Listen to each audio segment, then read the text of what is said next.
27 जून 2021 दिन संडे रविवार और बात करेंगे आज के मुख्य समाचार और टुडे ब्रेकिंग न्यूज के अपडेट वीडियो में नजर डालते हैं देश भर की तमाम बड़ी खबरों पर। काफी महत्वपूर्ण और सिलेक्टेड खबरें हैं, सो इस वीडियो को ध्यान से पूरा देखते रहिएगा। सीधे बात करें पहले अपडेट में, तो देखिए आप अब पेंशनर्स को नहीं काटने होंगे बैंक के चक्कर। व्हाट्सएप और ईमेल के जरिए आपको पेंशन स्लिप मिल जाएगी। दरअसल केंद्र सरकार ने लगभग अपने 60 लाख पेंशनर्स को बड़ी राहत दी है। इसको लेकर सरकार ने सभी बैंकों को आदेश भी जारी कर दिया। पेंशनर्स यानी कि जिन लोगों को पेंशन मिलती है उनकी सुविधा के लिए अब बैंकों से उन्हें मासिक पेंशन पर्ची यानी कि पेंशन स्लिप देने को कहा गया, जिसमें जमा की गई राशि और टैक्स कटौती के विवरण के भुगतान की पूरी डिटेल्स होगी। और ये स्लिप पाने के लिए अब पेंशनर्स को बैंकों के चक्कर भी नहीं काटने पड़ेंगे, बल्कि उनको उनके रजिस्टर्ड मोबाइल नंबर पर, व्हाट्सएप पर, ईमेल पर ये डिटेल्स हर महीने मिलती रहेगी। ओके, ये नई सुविधा शुरू की जा रही है। और अगली बड़ी खबर देखिए दोस्तों, फार्मर्स प्रोटेस्ट यानी कि किसान आंदोलन और तेज होता जा रहा। देखिए कल ही किसानों ने एक बार फिर से अपने आंदोलन को तेज किया। चंडीगढ़ में 7 किलोमीटर अंदर घुसे पंजाब के हजारों किसान बैरिकेड्स तोड़ने पर पुलिस ने उनके ऊपर पानी वगैरह की बौछार भी की है। कुछ तस्वीरें और वीडियो फुटेज भी आप देख सकते हैं। वहीं इसी बीच किसानों के नेता राकेश टिकैत का कहना है कि जुलाई में 2 और रैलियां होगी। उन्होंने कहा कि सरकार बिना ट्रैक्टर के मानती ही नहीं है, यानी कि उनको ट्रैक्टर रैली करनी ही पड़ती है। आपको बता दो केंद्र सरकार के तीनों कृषि कानूनों के खिलाफ किसान भाई लोग जो है, मुख्य तौर पर पंजाब, हरियाणा और पश्चिम उत्तर प्रदेश के किसान लगभग पिछले 6-7 महीनों से अपना आंदोलन कर रहे हैं। 7 महीने इस आंदोलन को पूरा हो चुके हैं और इसी मौके पर किसानों ने कृषि बचाओ लोकतंत्र बचाओ दिवस के रूप में एक बार फिर से अपने आंदोलन को तेज किया था कल से ही। वहीं इधर मध्य प्रदेश में भी किसान आंदोलन और ज्यादा उग्र हुआ। किसानों के नेता बोले कि जब तक कृषि कानून वापस नहीं होंगे तब तक आंदोलन तो ये रुकने वाला है नहीं। किसानों ने उपराज्यपाल को ज्ञापन भी सौंपा और राकेश टिकैत का ऐलान निकल कर आ रहा कि अगले महीने 2 और ट्रैक्टर रैलियां करेंगे हम। उन्होंने कहा कि 9 और 24 जुलाई को भी ट्रैक्टर रैलियों का आयोजन किया जाएगा। चलिए अगली बड़ी खबर देखिए दोस्तों, भारत के प्रधानमंत्री नरेंद्र मोदी ने वैक्सीनेशन प्रोग्राम को लेकर उच्च अधिकारियों के साथ एक हाई लेवल मीटिंग की और उन्होंने कहा कि राज्यों में कुछ भी हो जाए टेस्टिंग कम नहीं होनी चाहिए। अब देश में कोरोना की दूसरी लहर की रफ्तार धीरे धीरे कम हो रही है और साथ ही गांव से लेकर शहर तक टीकाकरण यानी कि वैक्सीनेशन में भी तेजी आ रही है। और इसी वैक्सीनेशन को लेकर कल शाम को ही प्रधानमंत्री ने उच्च स्तरीय एक बैठक की और इस बैठक में पीएम मोदी ने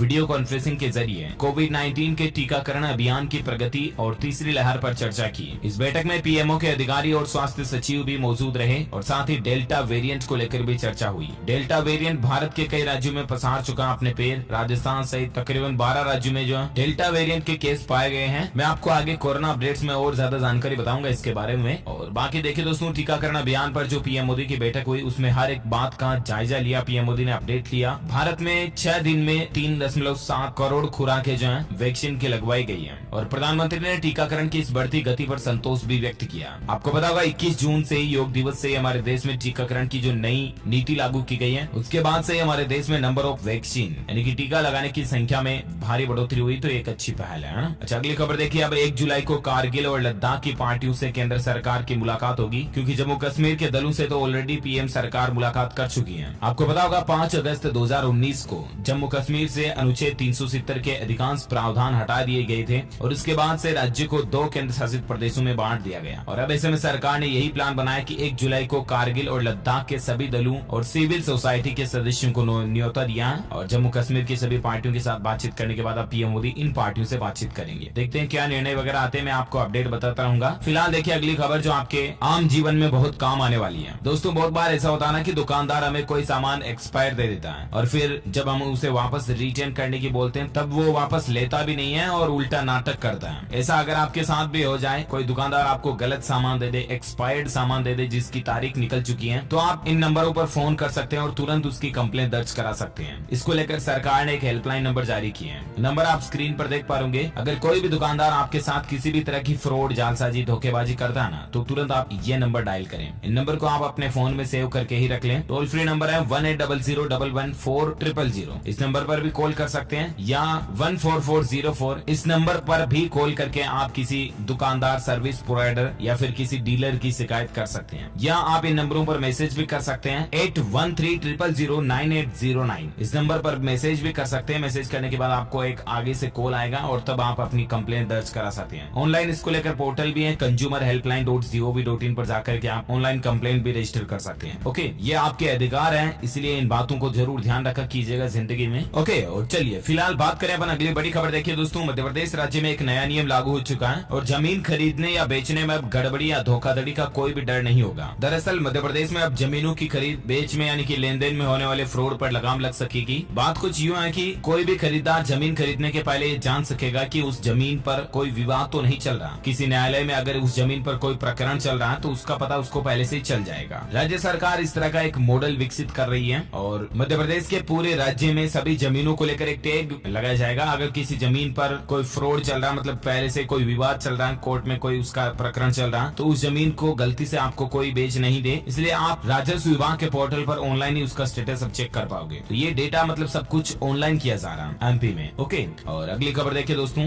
बड़े ही चौंका देने वाली न्यूज है कि गलती से लीक हुई 4000 पेज की यूएन रिपोर्ट से सनसनी फैल गई है। 2050 में महाप्रलय का दावा किया जा रहा है और इस दरमियान मारे जाएंगे करोड़ों लोग। जी हाँ, ये खबर मैं आपको बता रहा हूँ। हो सकता है आप में से कई सारे भाई बहन ये सोचेंगे कि मैं अफवाह फैला रहा हूँ या भ्रम फैला रहा हूँ, लोगों को डरा रहा हूँ, तो मेरा ऐसा कोई इंटेंशन नहीं है। आप कई बड़ी बड़ी न्यूज मीडिया प्रसारण के ऊपर ये खबर देख पाएंगे आज। दरअसल बात कुछ यूं है दोस्तों की मीडिया रिपोर्ट्स के मुताबिक यूएन की एक रिपोर्ट जो है ना वो गलती से लीक हो गई और इस रिपोर्ट में ये दावा किया जा रहा है कि अभी बुरा समय आने और भी बाकी है। 2050 में जब बुरा समय आएगा तब भूख और भीषण गर्मी की वजह से धरती के करोड़ों लोग मौत के मुंह में समा जाएंगे। भले ही अभी दोस्तों कोरोना वायरस की महामारी चल रही हो और इस महामारी ने दुनिया में लोगों के होश उड़ा रखे हो, लाखों लोगों की भले ही इस कोरोना ने जान ले ली हो, लेकिन 2050 का समय जब आएगा ना वो मानव के लिए सबसे बुरा साल होगा। उस साल ऐसी तबाही आएगी कि धरती से करोड़ों लोग उठ जाएंगे। दरअसल यूएन की एक रिपोर्ट जो कि लीक हुई है उसमें लिख रखा है कि 2050 तक लाखों लोग भूखमरी के शिकार हो जाएंगे। ऐसा उस समय पड़े सूखे की वजह से होगा, यानी कि अकाल पड़ जाएगा। इसके अलावा कई ग्लेशियर्स तेजी से पिघलेंगे, ग्लोबल वार्मिंग बढ़ेगी। अभी तापमान एवरेज 5 डिग्री फ़ारेनहाइट तक बढ़ रहा है। ऐसे में 2050 में महाप्रलय मच जाएगी। पर्यावरण में आए कई बदलावों को इंसान झेल नहीं पाएगा और नतीजा ये होगा कि पृथ्वी से करोड़ों लोगों की मौत। अभी 2021 चल रहा है, तकरीबन 29 साल बाद ये भारी तबाही हमें इस दुनिया में पृथ्वी पर देखने को मिल सकती है। अब इस पर एक्सपर्ट लोगों का क्या कहना है कि एक्सपर्ट्स ये कह रहे हैं कि अभी भी हमारे पास मौका है। इस महाप्रलय को रोका तो नहीं जा सकता है, लेकिन इसको थोड़े समय के लिए टाला जा सकता है। हो सकता है कि इसको 2050 के बजाय 2070, 80, 3000 तक खींचा जा सकता है। अगर हम पर्यावरण को लेकर थोड़े सजग हो जाएं तो कार्बन की बढ़ती मात्रा पर काबू पाया जा सकता है, पर्यावरण के प्रति मतलब सही काम करके, और इससे आने वाले समय के लिए खतरे को थोड़ा टाला जा सकता है। हालांकि रिपोर्ट के मुताबिक 2050 तक कुछ प्रजातियों को बचा पाना नामुमकिन होगा। अब उनकी स्थिति इतनी बिगड़ गई हो चुकी होगी कि उनके लिए यह महाप्रलय ही होगा। कई जीवों की तो प्रजातियां ही खत्म हो जाएगी। मतलब अब कहने का मतलब यही है दोस्तों की ज्यादा से ज्यादा पेड़ लगाएं और पर्यावरण को नुकसान ना पहुंचाएं, किसी भी तरह का प्रदूषण ना फैलाएं, वायु प्रदूषण, ध्वनि प्रदूषण, है ना। और बाकी तो आप खुद ही समझदार हैं। चलिए फिलहाल देखिए अगली बड़ी खबर। 500 रुपए के नोट पर सरकार ने एक बड़ी जानकारी दी है। आखिर ये आपके लिए जानना जरूरी क्यों है? दरअसल सोशल मीडिया पर कई जगहों पर ऐसा मैसेज फैलाया जा रहा है दोस्तों कि 500 रुपए के नोट पर जो ये ग्रीन पट्टी होती है ना, ग्रीन तार, ये अगर गांधी जी के ज्यादा पास है तो वो नोट फेक है, और गांधी जी से अगर ज्यादा दूर है वो तार तो फिर वो नोट सही है। इस तरह का दावा सोशल मीडिया पर किया जा रहा है। अब इस पर गवर्नमेंट की पीआईबी फैक्ट चेक संस्था ने एक क्लियरिफिकेशन जारी किया। दरअसल ये एक दोस्तों प्रिंट मिस्टेक है। आरबीआई के जो दोनों ही नोट है ना, ये दोनों ही तरह के नोट असली हैं, मान्य हैं। ऐसी कोई भी गलतफहमी आप अपने दिल दिमाग में ना रखें कि पास वाला फर्जी या दूर वाला फर्जी, या पास वाला सही है या दूर वाला सही है, ऐसा कोई भी टेंशन ना ले। दोनों ही तरह के जो नोट है ना वो भारतीय रिजर्व बैंक के ऑफिशियली और अप्रूव्ड वेरीफाइड सही नोट है। सोशल मीडिया पर जो इस तरह का दावा किया जा रहा है वो गलत है, फर्जी है, कोई अफवाह फैलाई जा रही है, आप ध्यान ना दें और ऐसे मैसेज को आगे फॉरवर्ड भी ना करें। ओके, और अगली बड़ी खबर देखिए दोस्तों, किसानों के लिए अच्छी खबर है। मेरा पानी मेरी विरासत योजना में अब 15 जुलाई तक पंजीकरण करा सकते हैं। हरियाणा सरकार ने किसानों को प्रोत्साहित करने के लिए ये योजना चला रखी है और इसकी तारीख को 15 जुलाई तक बढ़ा दिया, जो कि 25 जून को ही खत्म हो गई थी। तो आप भी चाहे तो इसमें रजिस्ट्रेशन करवा सकते हैं। ओके, इसमें किसानों को कई तरह के बेनिफिट्स मिलते हैं। अच्छा, अगली बड़ी खबर देखिए दोस्तों, बिहार बोर्ड के मैट्रिक परीक्षार्थी ध्यान दें, इस दिन से स्कूल में आपको सर्टिफिकेट मिलना शुरू हो जाएगा। दरअसल बिहार बोर्ड का यह कहना है कि 26 जून से प्रमाण पत्र वितरण होना शुरू हो जाएंगे। सभी जिला शिक्षा अधिकारियों को कार्यालय में ये भेज दिए गए हैं। अब ज्यादा जानकारी आप स्क्रीन पर देख सकते हैं। अगली खबर देखिए, बिटकॉइन, क्रिप्टो करेंसी वगैरह में अगर आप भी इन्वेस्टमेंट किए तो आपके लिए एक बड़ी खबर है। बिटकॉइन में बड़ा घोटाला सामने देखने को मिला है। निवेशकों को $3 अरब की चपत लगी है। आप भी सावधान हो जाएं। दरअसल दोस्तों एक क्रिप्टो करेंसी इन्वेस्टमेंट फर्म को हैक कर लिया गया और इसके मालिकों को संचालन बंद करने के लिए मजबूर किया गया। अब फर्म चलाने वाले 2 भाइयों का कोई पता ही नहीं है। कहने का मतलब ये एक ऐसी फर्म है जिसमें बिटकॉइन वगैरह इन्वेस्टर जो होते हैं ना, बहुत से बीच में आपने देखा होगा कि बहुत सारी ऐसी कंपनीज और मोबाइल एप्स हैं जो बीच में ब्रोकर का काम करते हैं, आपको क्रिप्टो करेंसी में इन्वेस्टमेंट कराने का एक प्लेटफॉर्म प्लेटफॉर्म मुहैया कराते हैं, राइट। तो वो ही अब भाग चुके हैं क्योंकि उनकी कंपनी हैक हो चुकी है। सो प्लीज आप भी केयरफुल, सावधान रहें अगर ऑनलाइन क्रिप्टो करेंसी वगैरह में लेन देन करते हैं तो। Okay,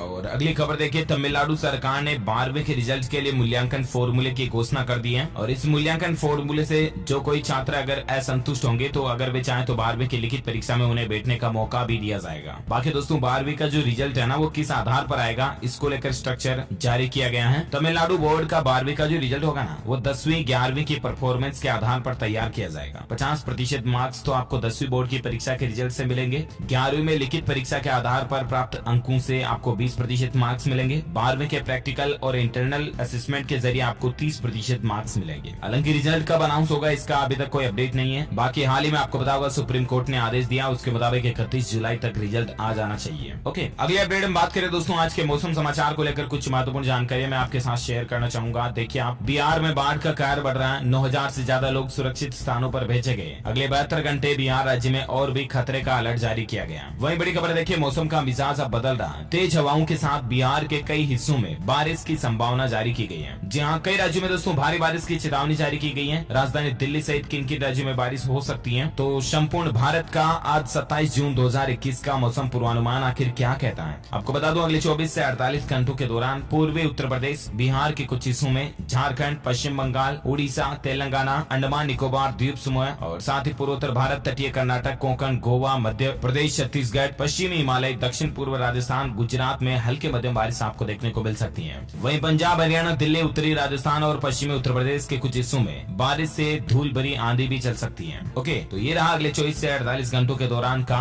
weather news alert. और आइए दोस्तों आप नजर डालते हैं आज के पेट्रोल, डीजल, सोना चांदी के रेट पर। तो देखिए आज फिर पेट्रोल डीजल के दाम बढ़े हैं। कई देश के बड़े शहरों में दोस्तों पेट्रोल 100 रुपए के पार पहुंच चुका है। और जहां पहले 12-13 शहर थे, वहां अब देश के लगभग 15 ऐसे राज्य बन चुके हैं जहां पेट्रोल डीजल 100 रुपए के पार हो चुका है। पहले 12-13 राज्यों में ही था, अब 15 राज्यों में पेट्रोल के रेट जो है 100 रुपए के पार पहुंच चुके हैं कई शहरों में। मतलब तो महंगाई कितनी बढ़ रही है। और सोने चांदी के रेट को लेकर बात करें तो इस सप्ताह फिर सोने चांदी की चमक कम देखने को मिली, फीकी हुई है। देखिए मतलब अभी क्योंकि आज तो संडे है तो कमोडिटी मार्केट ऑफ है, तो इसलिए साप्ताहिक रेट में आपको बता देता हूँ। सोना जून की शुरुआत में 49,822 रुपए प्रति 10 ग्राम था, जो 26 जून तक 47,205 रुपए ही प्रति 10 ग्राम के रह गए, यानी कि लगभग 2,000 रुपए से भी ज्यादा की गिरावट देखी गई सोने में इस महीने। चांदी की बात करें तो चांदी 72,428 प्रति महीने की शुरुआत में, और अभी चांदी चल रही है 68,467। तो चांदी में भी बड़ी गिरावट देखने को मिली है। अगर आप भी दोस्तों ज्वेलरी वगैरह खरीदने की प्लानिंग करें तो अभी खरीद सकते हैं, ये बहुत अच्छा समय चल रहा है। ओके, और अब अपन नजर डालते हैं देश में कोरोना वायरस से संबंधित कुछ बड़ी खबरों में। देखिए दोस्तों, महाराष्ट्र और उड़ीसा के बाद अब राजस्थान में भी कोरोना का डेल्टा प्लस वेरिएंट मिल चुका है। और डेल्टा प्लस वेरिएंट मिलने के बाद राजस्थान के चिकित्सा विभाग को चौकन्ना रहने के निर्देश भी दिए गए हैं सरकार की तरफ से। वहीं इस वेरिएंट को लेकर आईसीएमआर के पूर्व वैज्ञानिक रमन गंगा खेडकर बोले कि डेल्टा वेरिएंट बहुत फैला और इसीलिए डेल्टा प्लस भी बहुत ज्यादा गंभीर है, क्योंकि जो कोरोना का सिंपल डेल्टा वेरिएंट था ना वो भी बहुत ज्यादा संक्रामक था और काफी फैला था। ये तो डेल्टा प्लस वेरिएंट है, तो बहुत ज्यादा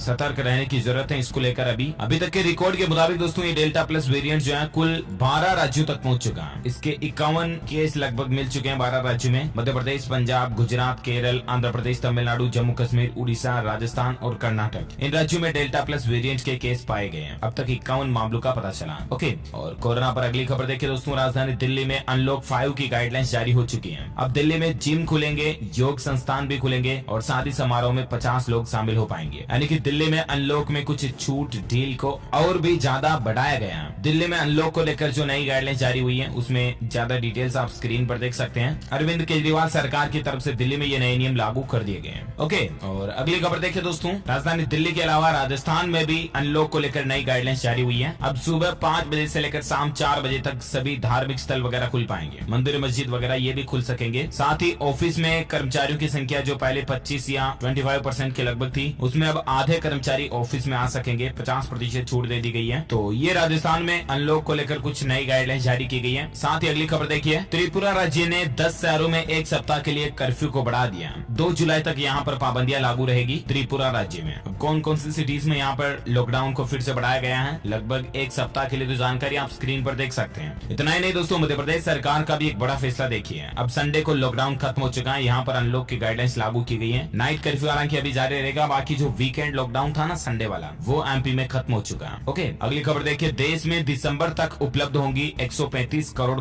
मोरना वैक्सीन की डोज और यहाँ तक कि बच्चों को भी जल्द ही वैक्सीन लगाई जाएगी। सुप्रीम कोर्ट में केंद्र सरकार ने ये जवाब दिया। केंद्र सरकार का कहना दोस्तों की जायडस कैडिला वैक्सीन का 12 से 18 साल तक के बच्चों पर क्लिनिकल ट्रायल लगभग पूरा हो चुका है और बहुत जल्द भविष्य में ये वैक्सीन 12 से 18 साल तक के बच्चों के लिए भी अवेलेबल हो जाएगी। ये सुप्रीम कोर्ट में सरकार ने एफिडेविट के तौर पर हलफनामा दाखिल किया है, जो कि अच्छी पहल है वाकई में। अच्छा,